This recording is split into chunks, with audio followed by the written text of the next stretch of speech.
Alrighty. Social constructivism. Okay. Social constructivism, to me, is actually one of my favorite flavors thus far, just because of the fact that my undergraduate was done in psychology, and I minored, or was about to minor. I think I ended up one class short. Sociology. So I took quite a few sociology classes, and I obviously took a bunch of psychology classes, and a lot of the sociology classes, as well as psychology classes, look at a lot of the same types of things that are covered by social constructivism. Um, so what I'm going to do is I'm going to talk about a few of the key points, I guess, and talk about how they relate with to real world a little bit, with some actual examples in there. Social constructivism, as the name implies, is still a constructivism. They still recognize that knowledge is built by the individual, and that the individual constructs meaning of their world, and instead of knowledge being transmitted, knowledge is constructed, as well as in the rest of the types of constructivism. The role that the social aspect plays in it is the social aspect kind of mediates and helps form the knowledge that is built, again, by the individual. So first off, social constructivisms realize that knowledge is built, but that knowledge is social. It's social in nature, and it's socially negotiated. In a social constructivist nature,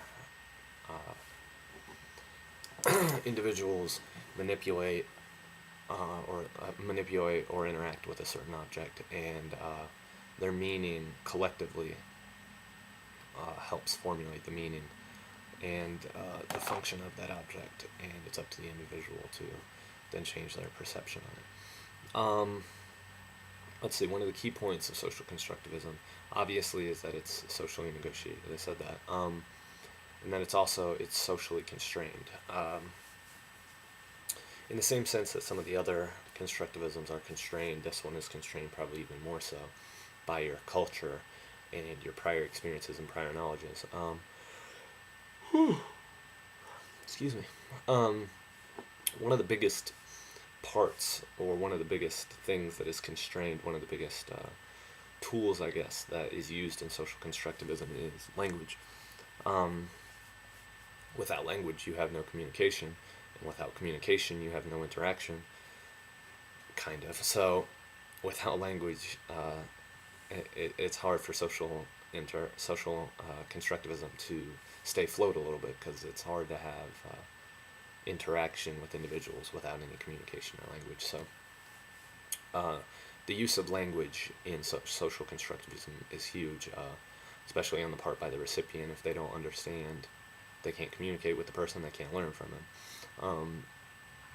As a more real example of the social constructivism, you can think of, obviously, a group setting in class or something. I think I've used this term in every video so far, but I think it still fits. It's that zone of proximal development. If individuals are in the same zone of proximal development, then there will be learning occurring in the setting. The interaction by some of the individuals with the individual that has more prior knowledge or prior experiences with whatever is being manipulated is going to serve as the expert and going to help manipulate and negotiate the idea and the meaning of the given object that is being discussed.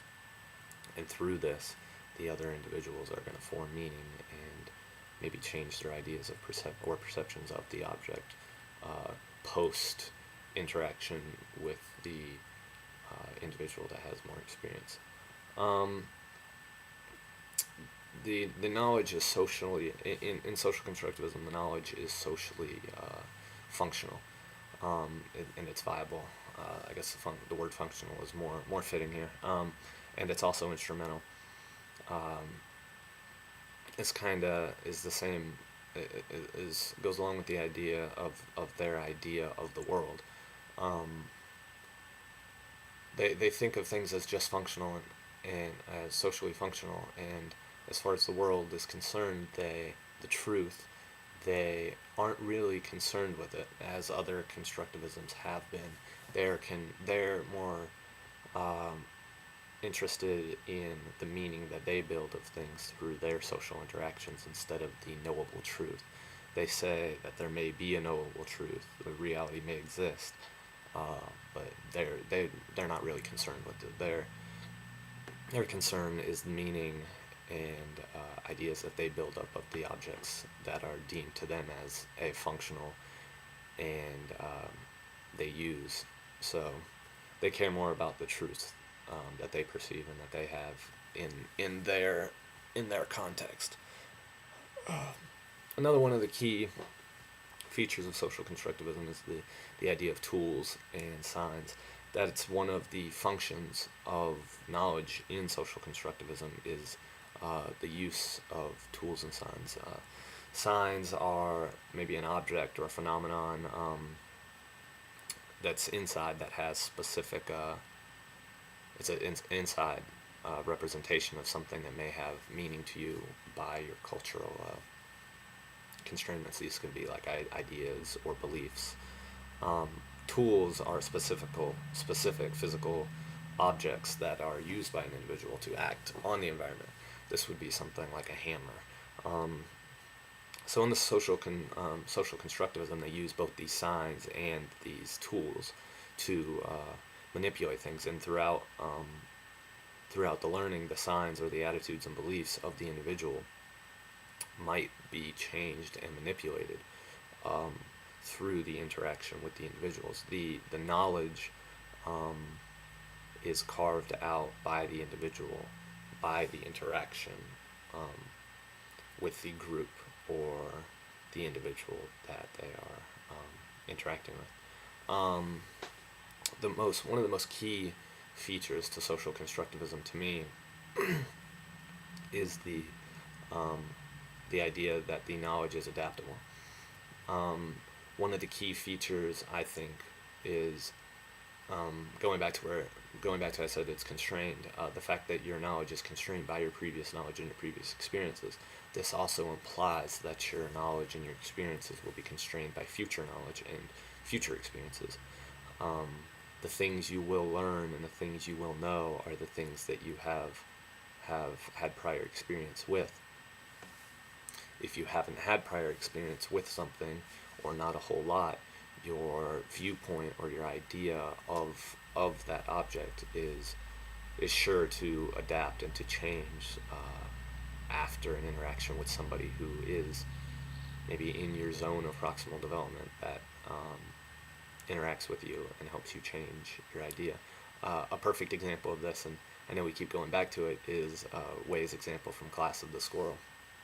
She has this idea of a squirrel and what a squirrel means to her and what it is, and until she has an interaction with the rest of the class and everybody else in the class talks about their ideas and their experiences with squirrels, Wei changes or can change her idea, and her idea might not even be changed. Her perception of a squirrel might not be changed, but the fact that the bits of information that were given to her on squirrels, the fact that they can run faster than a human and that they can catch you if they so choose, are bits of information that are learned from another individual, and it will help change her perception. Her idea of a squirrel has adapted to the new information that has been presented to her, and when she sees another squirrel, her knowledge, her idea of that squirrel, the view she has of that squirrel will at some point be affected.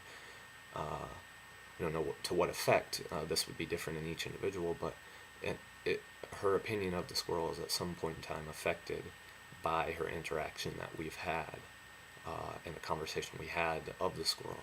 And this is really that's a perfect example, and it's the key point. That idea of what happened in that example is what happens in social constructivism, whether it be through conversations like we just had, where we tell Wei our different ideas and opinions, and she incorporates that into her schema of what a squirrel is, or whether it's an actual manipulation of an object, whether or not somebody went out with way to a squirrel and held their finger up and got bit by a squirrel, that would that interaction would also obviously change her opinion. So those are a few of the key points. Just to review, I'm going to run back through a couple of the things. Social constructivism is obviously built. That's what makes it still a constructivism. It's social. The ideas and opinions people have on things are mediated by their social environment. It's socially negotiated, which means that it can change. That also hints at the adaptability of knowledge, that it can change and change forms and ideas throughout time.